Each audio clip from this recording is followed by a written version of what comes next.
উম্মত, রমজান মাসে যদি কেউ তোমার সাথে ঝগড়া করে, কেউ তোমারে গালি দেয়, কেউ তোমারে মন্দ বলে, ফালিয়াকুল ইন্নী সাইম, ইন্নী সাইম। তুমি শুধু বলতে থাকো, ভাই আমি রোজাদার, ভাই আমি রোজাদার, ভাই আমি রোজাদার। তুমি হাজার বললেও আমি জবাব দেব না, কারণ আমি রোজাদার। রোজাদারের পরিচয়ই আলাদা, রমজানের কদরই আলাদা, রমজানের কদরই আলাদা। আল্লাহ তাআলা নিজে বলছেন, বান্দা শোনো, আরবি 12টা মাস, 11 মাসের নাম তোমাদের জবানে উচ্চারিত হয়, তোমরা বলো, আরবের বলো আর দেশের মানুষ বলুক, কিন্তু রমজান একটা মাস, যেই মাসের নামটা রমজান, এটা আমি আল্লাহ আমার জবান দিয়ে উচ্চারণ করে কোরআনের আয়াত বানায় দিস। শাহরু রমাদান, এটা সরাসরি কোরআনের আয়াত। শাহরু রমাদান, আল্লাহ বলে রমজান মাস, রমজান মাস, রমজান মাস, আল্লাহ বলছে। অতএব আমার কথা একটাই, আমার অনুরোধ, আপনারা আপনাদের বিবিদেরকে, আপনাদের ছেলে মেয়েদেরকে আল্লাহর ওয়াস্তে এই রমজানে বাজারে ছাইলেন।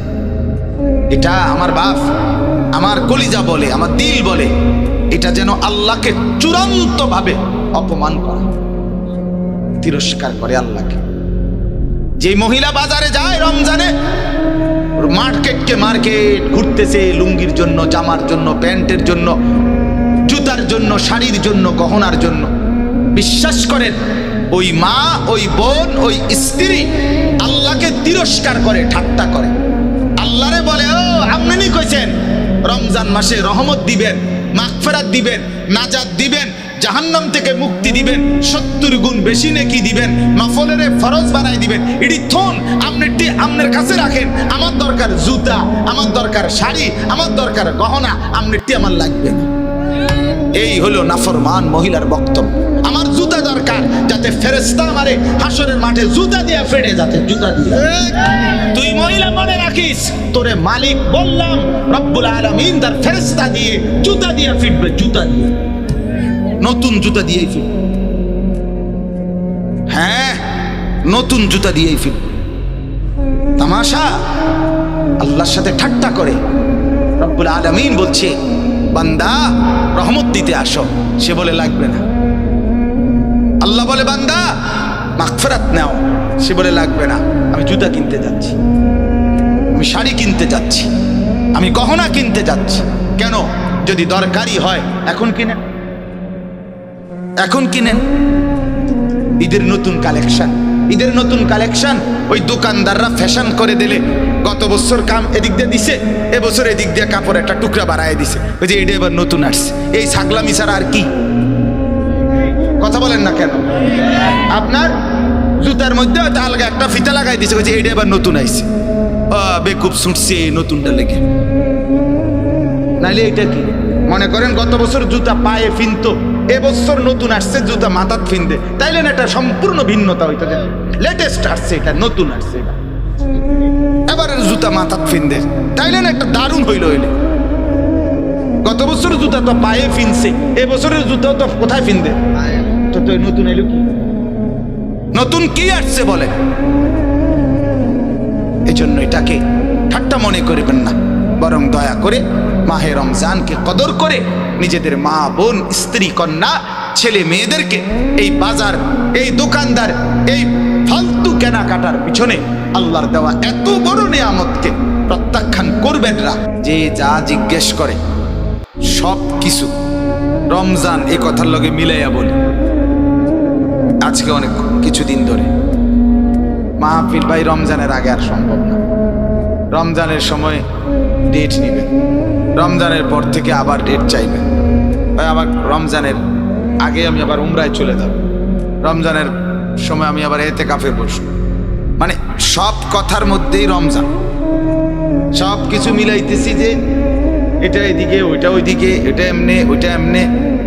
আম্মা বাসায় আসবে, কথা বলতেছিলাম বাসায়, যে রমজানের আগে।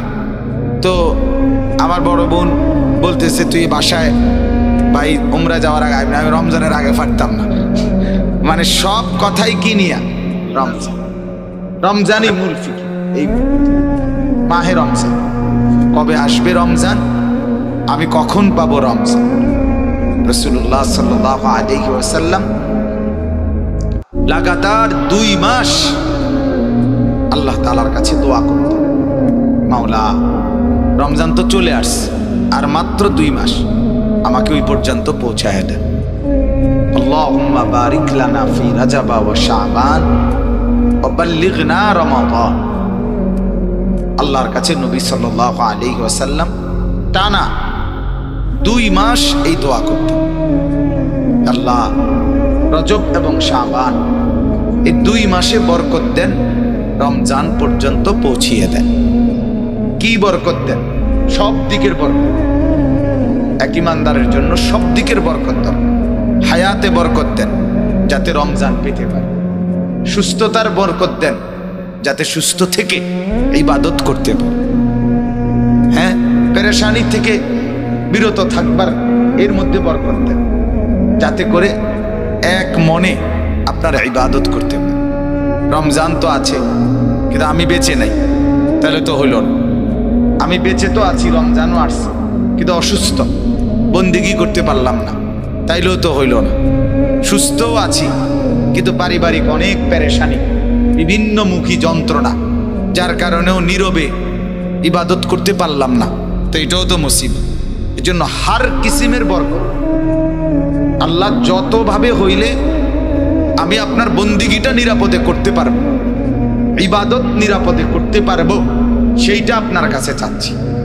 এই জন্য নবী সাল্লাল্লাহু আলাইহি ওয়াসাল্লাম 2 মাস রমজানে যেন স্বস্তি, শান্তি, নিরাপদে বেঁচে থেকে সুস্থ থেকে যেন আল্লাহর বন্দেগী করতে পারে, এই জন্য 2 মাস আল্লাহর কাছে টানা দোয়া করতে। এর দ্বারা বোঝা যায় যে রমজানের কদর রাসূলুল্লাহ সাল্লাল্লাহু আলাইহি ওয়াসাল্লামের কাছে কি পরিমাণ ছিল, কি পরিমাণ ছিল।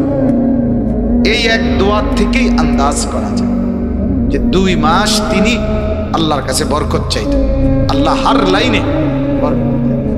মনে করেন রমজান পর্যন্ত আমরা পৌঁছলাম, হায়াতও বেঁচে আছি, আমরা সুস্থও আছি, তো বাজারে যথাযথ পণ্য, রমজানের খাদ্য সামগ্রী বাজারে নাই, এটাও তো পেরেশানি। পেরেশানি কিনা বলেন? বাজারে চিনি নাই, বাজারে পর্যাপ্ত পরিমাণ পেঁয়াজ নাই, বাজারে পর্যাপ্ত পরিমাণ তরকারি নাই, ছোলা নাই, বুট নাই, ইত্যাদি ইত্যাদি ধরে নেন, তাইলেও পেরেশানি কিনা বলেন? তাহলে আল্লাহ বাজারে চলাফেরায়, উঠা বসায়, ঘরে পরিবারে সর্বত্র বরকত দেন। নবীজি এই দোয়া করতেন।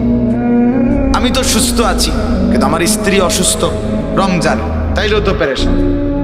আমি তো সুস্থ, আমার স্ত্রীও সুস্থ, কিন্তু আমার ছেলেটা বা মেয়েটা সে অসুস্থ হাসপাতালে, তাইলেও তো পেরেশান। তাইলে আল্লাহ তাআলার কাছে নবী সাল্লাল্লাহু আলাইহি ওয়াসাল্লাম 2 মাস টানা, ভাই প্যান্ডেলের ভিতরে বুট খাবেন না, দয়া করে আমার অনুরোধ দোস্ত, আমি একেবারে অনুরোধ করছি। গাফেল আল্লাহর দুশ্মন, আমারও দুশ্মন। খামখেয়ালি মানুষকে বলে কোনো লাভ নেই। এই জন্য পাশাপাশি এক ভাই আরেক ভাইয়ের সাথে কথা বলেন, ছেলেরা বাবা তোমার অসুবিধা লাগলে তুমি বাইরে গিয়ে কথা বলো, তুমি শিক্ষারও, আমার কোনো অসুবিধা নেই, কিন্তু এখানে বেয়াদবি করার কোনো সুযোগ নেই। সোজা কথা, একজন শুনুক, কোনো আপত্তি নেই। আমি আজীবন এই তবিয়তের মানুষ যে কোনো সময় সংখ্যা গুনি না। অনেক মানুষ দেখে লাভ মারছি এমন কিছু না, কম না বেশি সেটা আমার দেখার বিষয়। আমার মালিকের কথা বলার জন্য বলা, আল্লাহর কথা বলতে বসছি। এজন্য একজন কথা বলবেন, একজন বুট খাবেন, একজন পাশের জনের সাথে একটু কথা বলবেন, একটু আল্লাহর কথা শুনবেন, হবে না দোস্ত। আল্লাহর কোরআন এটা তুমি বাংলা বই মনে করো, এটা অঙ্ক ইংরেজি বই মনে করো, ওটা পৃথিবীর সমস্ত পড়া একত্র করলে কোরআনুল কারীমের এক অক্ষরের কোণার কাছেও আসতে পারে। কোরআনুল কারীমের সামনে পৃথিবীর সব, এই বাংলা, অঙ্ক, ইংরেজি, পদার্থ, জীববিজ্ঞান, রসায়ন বিজ্ঞান, উচ্চতর গণিত যা আছে, এগুলো 2 পয়সার মূল্য রাখে না কোরআনের সাথে। হ্যাঁ, ওগুলোর জায়গায় মূল্য, কিন্তু কোরআনের সাথে তুলনা করলে ওর একটারও কোনো এর কাছাকাছি ন্যূনতম কোনো মূল্য নেই। দামি একমাত্র আল্লাহর কোরআন। অতএব তুমি এটাকে দোস্ত ফালতু বিষয় মনে করো, ফালতু বিষয় মনে করো। গাফেল আল্লাহর দুশমন, খামখেয়ালি, খামখেয়ালি। আমার মনে আছে আমি একবার এক ছেলেরে বলছিলাম, ওরা কয় পারি না, অনেক আগে শিক্ষকতার প্রথম দিকে বললাম পারো না, পারি না ওমা, পারে না আর কি। এরম ডাকাত কি হয়, পারি না আর কি। এই যে বেয়াদব, কত বড় বেয়াদব, এই অসংখ্য ছেলে পেলের হালাতে কি এরম করো, এরম করি আরে আমনের কি দাঁড়াইয়া, তুমি দাঁড়াইয়া এরম দাঁড়াইয়া রয়েছে রয়েছি, আমনের কি বুঝছেন না কথাটা? তুমি যে এই মেয়েটার পিছনে পিছনে হাঁটতেছো, কি হাঁটতেছি, আপনার অসুবিধা কি? মানে কথাবার্তার ঢং হইলো সে যে মানুষ না জানোয়ার এটাও জানে না, খবরও নেই। ব্যবসা মনে হয় অসুবিধা কি, নিজেকে খুব বুদ্ধিমান ভাবে। আরে নাফরমান তো বুদ্ধিমান না বাপ, নাফরমান বোকা হয়, নাফরমান অপদার্থ হয়, বোকাই হয়। আল্লাহ নবী সাল্লাল্লাহু আলাইহি ওয়াসাল্লাম বলেছেন, আল কাইয়িসু মান দানা নাফসাহু, যে নিজের হিসাব করে, ওয়া আমিলা লিমা বা'দাল মাউত, মৃত্যু পরবর্তীর জন্য আমল করে, আল কাইয়িস তাকেই বুদ্ধিমান বলে। আল কাইয়িস সে বুদ্ধি বলে। আজিজু মান আতবা নাফসাহু হাওয়াহা, নবীজি সাল্লাল্লাহু আলাইহি ওয়াসাল্লাম বলেন, এবং অক্ষম, অপদার্থ, দুর্বল, ব্যর্থ, অথর্ব, যে তার মনের ইচ্ছা মতো চলে। হাদিস, ওয়াতামান্না আলাল্লাহ, চলে নিজের ইচ্ছা মতো আর আশা করে আল্লাহর কাছে। আল্লাহ, মুখে বিড়ি, আল্লাহ ভরসা, আল্লাহ ভরসা, পকেটে হারামের টাকা, আল্লাহ ভরসা, ঘরে রঙিন টেলিভিশন, আল্লাহ ভরসা, চেহারায় দাড়ি নাই, আল্লাহ ভরসা। কি আল্লাহ ভরসা? কির উপরে কি করতে চাইছেন আপনি? আল্লাহ তাআলা নাফরমানির উপরে আল্লাহ ভরসা, এটা আল্লাহ বলছেন। কথা বলেন না কেন? আপনি মিথ্যে বলবেন, আল্লাহ ভরসা। আপনি ওজনে কম দিবেন, আল্লাহ ভরসা। আপনি নাফরমানিতে ডুবে থাকবেন, আল্লাহ ভরসা। এটা আল্লাহ বলছেন, এটা রাসূল বলছেন, কোন আলেম বলছে আপনাকে? কেমনে বললেন এটা আল্লাহ ভরসা? আল্লাহ ভরসা তখন মুমিন গুনাহ ছেড়ে দেয় যখন, মুমিন আর করবে না এই ওয়াদা দেয় যখন, মুমিন লজ্জিত অনুতপ্ত হয়ে মাফ চায় যখন, তো আল্লাহ তাআলা বলে, আমি ভরসা, আমার উপর থেকে নিরাশ হইও না, সব মাফ করে দিলাম। কিন্তু শর্ত হলো ছেড়ে দিতে হবে, শর্ত হলো আর করবা না, ওয়াদা দিতে হবে, শর্ত হলো লজ্জিত হয়ে মাফ চাইতে হবে, মাফ চাইতে হবে। বিড়ি খাইতে খাইতে আস্তাগফিরুল্লাহ, চা দোকানে বসে টেলিভিশন দেখে, মুখে বিড়ি, আস্তাগফিরুল্লাহ আস্তাগফিরুল্লাহ, ইডি নিও মানুষ দেশটা বুঝি এই নি চলতে আছে। এবার আস্তাগফিরুল্লাহ, আমনের আস্তাগফিরুল্লাহর উপরে আস্তাগফিরুল্লাহ, বুঝেন না? আপনি যে আস্তাগফিরুল্লাহ কইছেন এটার রূপে কি আস্তাগফিরুল্লাহ? এটা কি ধরনের আস্তাগফিরুল্লাহ হলো? আমাদের করাচি হযরত রাহমাতুল্লাহ আলাইহি বিশ্ববিখ্যাত বুজুর্গ ছিলেন, আরিফ বিল্লাহ হযরত মাওলানা শাহ হাকিম মোহাম্মদ আখতার রাহমাতুল্লাহ আলাইহি। তো ওনার একটা ঘটনা আছে, উনি একবার বলছেন, হজে যাইতেছেন উনি পাকিস্তান থেকে। তো ওনার সাথে আরো একজন পাকিস্তানের শেঠ মানে বড় ব্যবসায়ী, পাকিস্তানের বড় একজন ব্যবসায়ী, ধনাঢ্য ব্যক্তি, উনি ওনার সাথে সিটে বসা, একসাথে ওনার সাথেই যাচ্ছেন হজে, এহরাম করা। তো বিমানের মধ্যে যে মহিলারা থাকে, বিমানবালা, এরা অনেক সুন্দরী হয় এবং এদের কাপড় অর্ধেক কোম্পানি দিছে, যে দূর কিনছে, সেটা তো আর তারা কোত্থেকে আনবো? কথা বোঝেন? এই জন্য অর্ধেক। হ্যাঁ, তো কোম্পানির হয়তো আরো খরচ আছে, সব মিলাইয়া কাপড়ের বরাদ্দ দূর দিছে, দূর পিনছে। তো এই অল্প অল্প কাপড় পরে এরা আপনার এই খেদমত করে, মানে অর্থাৎ বিমানের সেবা করে। এই মহিলাগুলো অপরূপ সুন্দরী। তো এই বেচারা ওই শেঠ ব্যবসায়ী, উনি হজরতের পাশেই বসা। তো এই মহিলারা তো আসতেছে যাইতেছে, উনি হজরতকে বলতেছেন, হজরত হজরত দেখেন দেখেন, আস্তাগফিরুল্লাহ আস্তাগফিরুল্লাহ, মহিলাগুলোর কাপড় চোপড়ের কি অবস্থা। তো হজরত তখন বললেন, আরে ভাই, তোমার আস্তাগফিরুল্লাহর উপরে আস্তাগফিরুল্লাহ, পহলে তো নজর হটাও ফির তো আস্তাগফিরুল্লাহ পড়ো। আগে তো কি সরাও? নজর সরাও। তুমি তো আস্তা বেড়ির দিকে ছাইয়া রইছ, ছাইয়া ছাইয়া কয় আস্তাগফিরুল্লাহ আস্তাগফিরুল্লাহ। দেখছেন নি কারবার কি দেখতে? তুমি তো দেখেই রইছ, তাহলে এইটা নিয়ে আস্তাগফিরুল্লাহ কর। এই জন্য হযরত বললেন যে তোমার আস্তাগফিরুল্লাহর উপরে কি?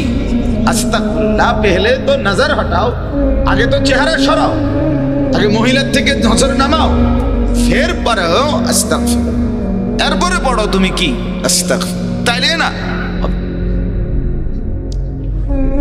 এজন্য বাপ রাগ হইয়েন না। বলার উদ্দেশ্য হলো ছেলেরা মাশাআল্লাহ যারা পড়ছো ভাই, আলহামদুলিল্লাহ, আল্লাহ বসাইছে, আল্লাহ বসাইছে, তুমি বসো নাই, আল্লাহ বসে। আল্লাহ চাচ্ছে তোমার একটু পরিবর্তন, আল্লাহ চাচ্ছে তোমার একটু ভালো, খোদার কসম, এজন্য বসাইছে, এজন্য বসাইছে। আল্লাহ তাআলা দয়া করেই বসাইছে। অতএব মেহেরবানি করে অল্পটুকু সময় আমরা একটু মনোযোগী হই, আল্লাহ আমাদেরকে তৌফিক দান করে। তো আমরা বলতেছিলাম এই মুহূর্তে রমজান, আলোচনার মূল কেন্দ্রবিন্দু শুধুই কি রমজান। এবং আল্লাহ নবী সাল্লাল্লাহু আলাইহি ওয়াসাল্লাম লাগাতার 2 মাস রমজানের জন্য দোয়া করতেন, 2 মাসে বরকত চাইতেন, আর বলতেন আল্লাহ বরকত দিতে দিতে রমজান পর্যন্ত পৌঁছায় দেন। তাহলে এই মুহূর্তে আমাদেরও হিসাব, যার আল্লাহ বিবেক দিছেন, আল্লাহ তাআলা যার কলিজার ভিতরে আখিরাত আর পরকালের ভাবনা দিয়েছেন, বাপ প্রত্যেকে আমি এবং আপনি মূল ফিকির করবেন যে সামনে রমজান, রমজান মাহে রমজান, মাহে রমজানের জন্য দোয়া করেন, আল্লাহর কাছে বলেন আল্লাহ আর অল্প কয়টা দিন হায়াত ভিক্ষা দেন, আল্লাহ রমজানের চাঁদ না দেখাইয়া আপনি মাহরুম করবেন না, তীরে এনে তরি ডুবাইয়েন না, মাওলা দেখা যায় রমজান আর অল্প কয়টা দিন, 1 মাসও নাই, এই 20-22 দিনের রমজান বাকি, আল্লাহ আপনি এই কয়টা দিন হায়াত দিয়ে রমজানের চাঁদ পর্যন্ত পৌঁছান, রহমত মাগফিরাত আর নাজাত দিয়ে জান্নাতি করে দেন। তাহলে প্রথম আমাদের কাছে এই মুহূর্তের করণীয়, বাকি দিনগুলো রমজানের অপেক্ষায় দোয়া করা, এটা হলো আমাদের ইমানদার হিসাবে এই মুহূর্তের প্রথম কি করণীয়। দ্বিতীয় করণীয় কি? দ্বিতীয় করণীয় হলো কিছু নফল রোজা রাখা। এখনই কিছু নফল রোজা রাখা, 2টা হোক, 4টা হোক, 5টা হোক, নফল রোজা। রাসূলুল্লাহ সাল্লাল্লাহু আলাইহি ওয়াসাল্লামের আমল ছিল রমজানের পূর্বের মাসে তিনি বাকি 11 মাসের চাইতেও বেশি নফল রোজা নবীজি শাবান মাসে রাখতেন। আম্মা জান আয়েশা রাদিয়াল্লাহু তাআলা আনহা তিনি ইরশাদ করেন যে শাবান মাসে, মানে রমজানের আগের মাসে, মানে এই যে এখন যে মাস চলতেছে আরবি, এই মাসে নবীজি এত লম্বা, এত লাগাতার রোজা রাখতেন। তিনি বলেন মাঝে মাঝে মনে হইতো যে না জানি এইবার শাবানে আর রোজা ছাড়বেনই না, একবারে রমজান সহ পুরাইয়া তারপরে থামবেন, এরকম টানা রাখতেন, এরকম টানা রাখতেন। আমার এক ঘনিষ্ঠ মানুষ, দাওয়াত ও তাবলীগের সাথী, কুমিল্লা ক্যান্টনমেন্টের ডাক্তার সাহেব, আলহামদুলিল্লাহ, বলতেছে হুজুর আমি নিয়ত করছি, যেদিন বলছে সেদিন বলতেছে 33টা রোজা হয়েছে লাগাতার, নিয়ত করছি রমজানের আগে 60টা রোজা পুরা। কি মুসলমান, কেমন ইমান, তো এজন্য বললাম আল্লাহওয়ালাদের ফিকির কেমন। অথচ ডাক্তার সাহেব দাওয়াত ও তাবলীগের বরকতে আল্লাহ তাআলা তার কলিজায় কি পরিমাণ মহব্বত দান করছে, যে 60 রোজার আগে পূরণ। তাহলে রমজানের 1 মাস তো 3 মাস কি হলো, রোজা হলো। তাহলে আমাদের তো উচিত কিছুটা নফল রোজা রাখা। এটা রাসূলুল্লাহ সাল্লাল্লাহু আলাইহি ওয়াসাল্লামের সুন্নত আমল। নবীজি সাল্লাল্লাহু আলাইহি ওয়াসাল্লাম শাবান মাসে রোজা রাখতেন, নফল রোজা রাখতেন। হাদিসের মধ্যে আছে, আল্লাহর নবী সাল্লাল্লাহু আলাইহি ওয়াসাল্লামকে জিজ্ঞেস করা হয়েছিল, আপনি শাবান মাসে এত নফল রোজা রাখেন কেন? নবী সাল্লাল্লাহু আলাইহি ওয়াসাল্লাম বলেন, তাযীমান লি রমাদান, রমজান মাসের সম্মানার্থে, রমজানের সম্মানে, রমজানকে বরণ করার জন্য আগ্রহী, এই আকাঙ্ক্ষা নিয়ে রমজানের আগেই কিছু নফল রোজা লাগাতার তিনি রাখতেন। এক্ষেত্রে সর্বোচ্চ আমার অনুরোধ রইল, কমপক্ষে 3টা রোজা আগামী 5, 6, 7, শবে বরাত 7 তারিখ না, 5, 6, 7 মার্চ মাসের 6, 7, 8 জি 6, 7, 8 আগামী 6, 7, 8 মার্চের এই 3 দিন 13, 14, 15 শাবান, মানে শাবান মাসের 13, 14, 15 এই 3টা দিন নফল রোজা রাখবেন। ফায়দা কি হবে? 1 নাম্বার, টানা 3 দিন রোজা রাখলেন। নবীজি শাবান মাসে বেশি রোজা রাখতেন, তা আপনি তো সারা 11 মাসে এরকম 3 দিন টানা রোজা রাখেন নাই, তাহলে আপনার লেগে মোটামুটি বেশি হইল, ঠিক কিনা মানেন না? 1, 2 নাম্বার, প্রত্যেক আরবি চাঁদে, আরবি মাসে নবীজি সাল্লাল্লাহু আলাইহি ওয়াসাল্লাম 13, 14, 15 সারা বছর তিনি এই 3 দিন চাঁদের রোজা রাখতেন। এটাও একটা নবীজির আমল, আইয়ামুল বীজের রোজা, এইটারও আমল হয়ে যাবে। 3 নাম্বার, রাসূলুল্লাহ সাল্লাল্লাহু আলাইহি ওয়াসাল্লাম 15ই শাবান লাইলাতুল বারাত, এই রাত্রির সৌজন্যে একটা নফল রোজা রাখতে বলছেন। সুমু নাহারাহা কুমু লাইলাহা, রাত্রিটা জাগো, দিনের বেলা রোজা রাখো। তাইলে এই লাইলাতুল বারাতকে কেন্দ্র করে যেই রোজাটা, সেই রোজাটাও ওই 15 তারিখ আপনার আদায় হয়ে যাবে, 8 তারিখের রোজাটার মাধ্যমে আদায় হয়ে যাবে। এই জন্য 1-এর ভিতরে 3 হবে, রোজা রাখবেন 3টা। তো বেশি রোজা রাখা অন্য মাসের চাইতে নফল, এটার আমলও হবে। 13, 14, 15 রাসূলুল্লাহ সাল্লাল্লাহু আলাইহি সাল্লাম রোজা রাখতেন মাসের চাঁদের, এটার আমলও হবে। লাইলাতুল বারাতের একটা রোজা, এটার আমলও হয়েছে। আমরা যেহেতু দুর্বল মানুষ, কমপক্ষে আমরা এই 3টা রোজার আমল করার চেষ্টা করি, বলেন ইনশাআল্লাহ।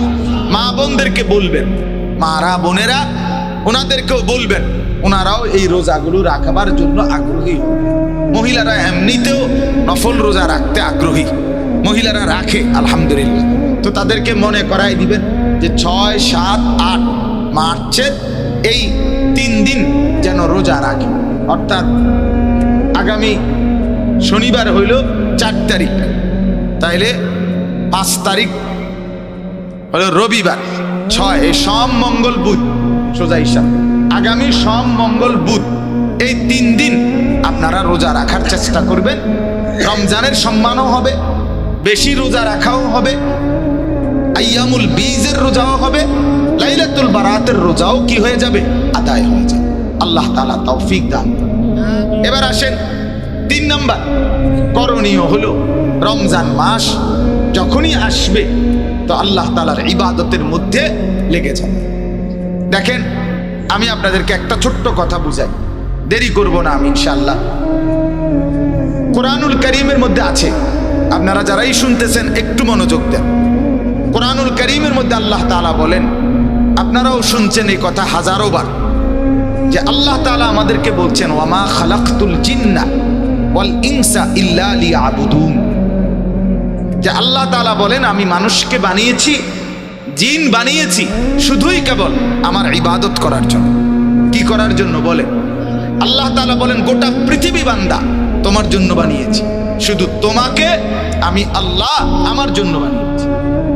सारे दुनिया तेरे लिए, तू सिर्फ मेरे लिए। तमाम दुनिया তোমার জন্য, তুমি শুধু আমার জন্য, আমার জন্য। আল্লাহ তাআলা বলে, বান্দা জানো আজকে রাত আমি অন্ধকারে কালো চাদর দিয়ে ঢেকে দিয়েছি, কেন জানো? আল্লাহ বলে তুমি ঘুমাবা বলে। দিনের আলোটাকে, আকাশটাকে আলোকিত সাদা ধবধবে করে দেই, কেন জানো? তুমি উপার্জন করবা বলে। তোমার উপার্জনের জন্য আলো করে দেই, তোমার ঘুমাবার জন্য অন্ধকার করে দেই। তুমি হাঁটবা বলে আমি আল্লাহ তাআলা জমিনকে বিছানার মতো বানিয়ে দিয়েছি, তুমি যাতে নড়াচড়া না করো। পাহাড়কে মজবুত করে বসিয়ে দিয়েছি।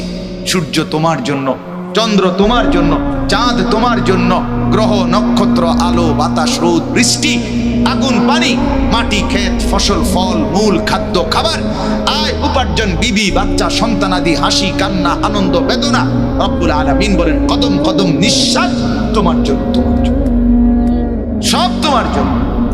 আহা মুসলমান, আহা ছেলেরা, এতটুকু যদি একবারও মনে না হয় যে আমাকে বানাইলেন, যে আমাকে লালন করলেন, যে আমাকে গোটা পৃথিবী দিয়ে আদর করে লালন করছেন, সাজিয়ে দিলেন, সেই মালিকের জন্য একটা সেজদা দিতে মন চায় না, একটা নামাজ পড়তে মন চায় না?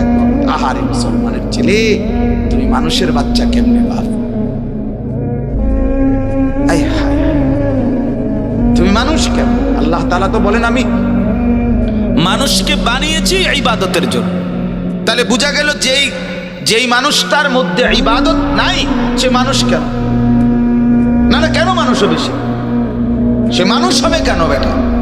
কোনো যুক্তি নাই, সে মানুষ হবে, কোনো যুক্তি নাই, সে মানুষ হবে কেন? বলে তাইলে কি জানোয়ার? সে জানোয়ার, সোজা কথা। আপনার গায়ে লাগছে? আল্লাহর কোরআন বলছে ওয়াতাহসাবু আন্না আকসারাহুম ইয়াসমাউনা ওয়া ইয়াকিলুন। আল্লাহ বলে বন্ধু, আপনি ভাবেন, আপনার কাছে মনে হয় যেগুলো নাফরমান, মনের চাহিদা মতো চলে, এরা কিছু শুনে কিংবা কিছু বোঝে, আপনার মনে হয়? আল্লাহ বলে না না, ইনহুম ইল্লা কাল আনআম, তারা আর কিছু নয়, আর কিছু নয়, শুধুই জানোয়ার, শুধুই জানোয়ার, শুধুই জানোয়ার। হ্যাঁ বাপ, বিচারে লাইন বাংলা অঙ্ক ইংরেজি পড়ে নিজেরে বুদ্ধিমান পাইব না, ভাত তরকারি না খাও, বুদ্ধিমান হইছ না। বালা খানা আমরাও খাই। টাইলসে ঘুম যাওন আর থুন, টাইলসে ঘুম যাওন, টাইলসে সবে ঘুমায় এখন, টাইলসে মানুষে মুতে, টয়লেট বাথরুমের টাইলসে মানুষে কি পেশাব করে মিয়া। দুনিয়া ভোগ করার তেমন কিছু না মিয়া। মালিককে যে চিনে না, সেজদা যার কপালে নাই, সে মানুষ কেন হবে? সে দুনিয়া ভোগ করে, তো দুনিয়া তো জানোয়ারও ভোগ করে, হাইওয়ানও ভোগ করে, গরু ছাগল কুকুর বিড়াল, এরা দুনিয়া ভোগ করে না? কথা বলেন না, বলেন। তাইলে তফাৎ কোথায় বাপ? তফাৎ কোথায় বলেন?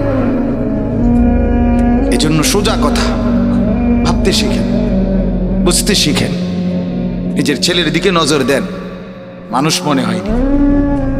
মেয়ের দিকে নজর দেন, মানুষ মনে হয় কিনা। স্ত্রীর দিকে নজর দেন, মানুষ মনে হয় কিনা। বেপর্দা নারী, সে মানুষ হবে কেন? হ্যাঁ, অন্য কিছু।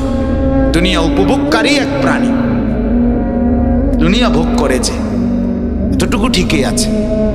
উপভোগকারী প্রাণী দুনিয়া আরো আছে, আরো আছে, তো তাদেরই একজন সে। কিন্তু ইনসান বলে আল্লাহ বলেন আমি বানিয়েছি, আর কিছু নয়। আরবিতে আমাদের একটা নিয়ম আছে, নফি এবং ইস্তেসনা, তাকিদ বুঝায়। ওয়ামা খালাকতুল জিন্না ওয়াল ইনসা ইল্লা লিয়াবুদুন। এটার অর্থ কিন্তু কড়া, একটু কঠিন অর্থ। অর্থটা হইল বানাই নাই, মানুষ আমি বানাই নাই, জিন আমি বানাই নাই, বানাইছি শুধুই শুধুই ইবাদতের জন্য, ইবাদতের জন্য, ইবাদতের জন্য। অন্য কোনো কারণে আমি মানুষ বানাই নাই। তাহলে ইবাদত যার মধ্যে নাই, তাকে আমি যেন মানুষই বানাই নাই। গোলামি যার নাই, সেজদা যার নাই। সোজা কথা। এজন্য আবারও অনুরোধ করছি, এটা ভাবতে শিখেন। একজন হলে একজনই ভাবেন। আপনার ছেলের সাথে বোঝাপড়া করেন, বাবা মানুষ হচ্ছ নাকি উপার্জনকারী প্রাণী হচ্ছ? বলেন, ইকোনমিক্যাল এনিম্যাল, উপার্জনকারী প্রাণী হচ্ছে। এক ওয়াক্ত নামাজ পড়ে না, সেজদা করে না, হালাল পথে চলে না, নাচ গান নর্তকী জিনা ব্যভিচার মোবাইল ছবি উলঙ্গ দৃশ্য, এটাই যার জিন্দেগি, এটাই রাত, এটাই দিন, তো সে মানুষ হচ্ছে না, উপার্জনকারী প্রাণী হইতেছে। অর্থনৈতিক প্রাণী, যার স্বপ্ন সাধনা, যার পড়াশোনা রাত দিন হাঁটা চলা একটাই মাকসাদ, শুধু টাকা, শুধু সম্পদ, শুধু বাড়ি, শুধু দালান, শুধু গহনা, শুধু অলংকার, শুধু খাট, শুধু ফার্নিচার, শুধু বাড়ি, শুধু গাড়ি, এই হলো যার স্বপ্ন। শুধু এটাই দরকার, শুধু এটাই দরকার। দুনিয়া এরাম লাখ লাখ মা বাপ, হায় মুসলমান বুঝলেন না, বুঝলেন না, কিছুই বুঝলেন, কি বুঝলেন না তাও বুঝলেন না। দুশ্মন দেখাই দিছে যেভাবে, দুশ্মন হাসাইলে সে হাসে, দুশ্মন কাঁদাইলে সে কাঁদে, দুশ্মনে চুল কাটলে সে চুল কাটে, দুশ্মনে প্যান্ট বদলাইলে সে প্যান্ট বদলায়, দুশ্মনে ডিজাইন বদলাইলে সে ডিজাইন বদলায়। আহারে মুসলমান, তোমার অস্তিত্ব, তুমি আলাদা যে মুসলমান, তোমার থেকে ইহুদি কিছুই নিল না, তোমার থেকে খ্রিস্টান কিছুই নিল না, তোমার থেকে হিন্দু কিছুই নিল না, তোমার থেকে বৌদ্ধ কিছুই নিল না, আর তুমি তাদের সব নিলা। তুমি সবই নিলা। আফসোস, তোমার আত্মমর্যাদা কোথায়? তোমার আত্মমর্যাদা কোথায়? তোমার পৌরুষ কোথায়? তোমার সম্ভ্রম কোথায়? বেপর্দা মাকে জিজ্ঞেস করি, কাঠটা নিলা, কাঠটা ছাড়ালা। তুমি মা যে মুসলমান, তুমি বোন যে মুসলমান, সেই আলাদা পার্থক্য করার মতো কোনো বৈশিষ্ট্য তোমার মধ্যে কি, যেটা দিয়ে বোঝা যায় তুমি মুসলমান? সেটা কি? তোমার ঘরে রাত 2টা পর্যন্ত নর্তকী নাচে, টেলিভিশন চলে, নাচ গান চলে, তা আলাদা স্বাতন্ত্র্য কোথায় বাবা? মুসলমানের আলাদা পরিচয় কোথায়? আমি বলছি, আরো আগেও বলছি, 5 মিনিটের জন্য বিশ্বকাপ ফুটবল খেলার পুরস্কারের দিন ওই মেসির গায়ে আরবীয় পোশাক লাগাইছিল, বড় আবা কাতারের আমির পরাই দিছিল। গোটা ইউরোপ, আমি নিজে পত্রিকায় পড়ছি, গোটা ইউরোপ থেকে অসংখ্য মানুষ, ইহুদি খ্রিস্টানরা নিন্দা জানাইছে এটা, যেটা সাম্প্রদায়িকতা। বিশ্বকাপের মঞ্চকে, অসাম্প্রদায়িক মঞ্চকে সাম্প্রদায়িকতার রং দিছে। কেন মুসলমানদের পোশাক তার গায়ে পড়াইলো? এটা কি মুসলমানদের খেলা? অর্থাৎ 5টা মিনিটের জন্য বেঈমান মুসলমানের এই পোশাকটা একটু গায়ে দিছে, এটা মেনে নেয়, প্রতিবাদ করছে। 5 মিনিটের জন্য মানে নাই। অথচ কত লক্ষ যুবক মেসির মতো নিজের শরীর, নিজের চুল, নিজের ট্যাটু এগুলো সাজছে। নিজে বলেন তো। হ্যাঁ, আত্মমর্যাদা থাকা চাই। আলহামদুলিল্লাহ, আমরা আলেম, আমরা মাদ্রাসায় পড়ুয়া, আমরা তালিবে ইলম, আমরা বুঝি না। আল্লাহর কসম, কোরআন এবং সুন্নাহর আলোকে শতভাগ আত্মমর্যাদার, আত্মসম্ভ্রম নিয়ে চলে মাদ্রাসার উলামায়ে কেরাম। গোটা পৃথিবী যদি বলে আমার টুপি সুন্দর না, আমি বলবো আমার টুপি সুন্দর। গোটা পৃথিবী যদি বলে পাঞ্জাবি সুন্দর না, আমি বলবো না, পাঞ্জাবি সুন্দর। দাড়ি সুন্দর, আমার রাসূল রাখছে। এতটুকু গায়রত, এতটুকু আত্মমর্যাদাই যদি আমাদের না থাকে, বাপ আমার রইল কি? আর আমার ধর্মের বৈশিষ্ট্য কি? ইসলাম উদার ধর্ম। উদার মানে, ইসলাম উদার মানে কি? মানে যে যা চালু করবে আপনি তাই গ্রহণ করে নিয়ে আসবেন ঘরে, এর নাম ইসলাম উদার ধর্ম না? এটার নাম ইসলাম? এটাকে ধর্ম বলে? তাইলে আমি তো ওই যে ইন্ডিয়ায় শিখ দেখছি, শিখ ধর্মের অনুসারী, প্রচন্ড গরম, এই গরমের ভিতরে দিয়েও তো তারা মাথার মধ্যে তাদের এক ধরনের পাগড়ির মতো পেঁচাইয়া পড়ে, যেগুলো সারাক্ষণ পয়রা রাখে, সে তো এটা খোলে না, সে তো এটা খোলে না। আর আমরাই বুদ্ধিজীবীরা বুদ্ধি দেয় ইসলাম উদার, আর উদার হইতে হবে, অর্থাৎ নাচবে, গাইবে, ফুর্তি করবে, হেলবে, দুলবে, খেলবে, নাচ গান উলঙ্গপনা, এটা হলো উদারতা, এটা ইসলামের উদারতা। আর আমরা বললেই হুজুররা কনজাস্টেড মানসিকতার, হুজুররা সংকীর্ণ, হুজুররা আধুনিকতা চায় না, আধুনিকতার সব কইরা বিল্ডিং সব 100 বছরে আধুনিকতার সর্বোচ্চ প্রযুক্তি দিয়ে বিল্ডিং বানাইছে, কলাপসিবল গেট লাগাইছে, দরজাও লাগাইছে, সিটকারিও লাগাইছে, খাটও লাগাইছে, লাইটও বন্ধ করে সব ঘুমাইছে। ভোর 4:15 আল্লাহ তাআলা বলেন সব আমি সমান করে দিছি, 7.8 মাত্রার ভূমিকম্প দিয়ে এখন আবার ফইলাতে শুরু করো, আবার গাত দেখি, আবার আবার নতুন করে কি করো, মাটি কাটো, নতুন নেউর কাটো, এটি শেষ, আধুনিকতা শেষ। আল্লাহ দেখাই দিছে 45 সেকেন্ড লাগছে তোমাদের বিজ্ঞানের ভবন নির্মাণের সর্বোচ্চ প্রযুক্তি ফেল করতে। 45 সেকেন্ড, 1 মিনিটও না, 1 মিনিটও না। কে বড় বাপ? আল্লাহ বড়, ইসলাম বড়, কোরআন বড়, আল্লাহর গোলামি বড়। এজন্য আমি বললাম, আল্লাহ তাআলা বলেন আমি মানুষকে বানিয়েছি ইবাদতের জন্য। কি জন্য বলেন? ইবাদতের জন্য। এবার একটু আগে বাড়েন কথাটা, আল্লাহকে জিজ্ঞেস করেন, আল্লাহ আমাকে যে ইবাদতের জন্য বানিয়েছেন, ইবাদত করলে আমি কি পাবো? তো আল্লাহ তাআলা বলেন ইয়া আইয়ুহান নাস উবুদু রাব্বাকুম আল্লাযী খালাকাকুম ওয়াল্লাযীনা মিন ক্বাবলিকুম লাআল্লাকুম তাত্তাকুন। কথাটা খেয়াল করেন।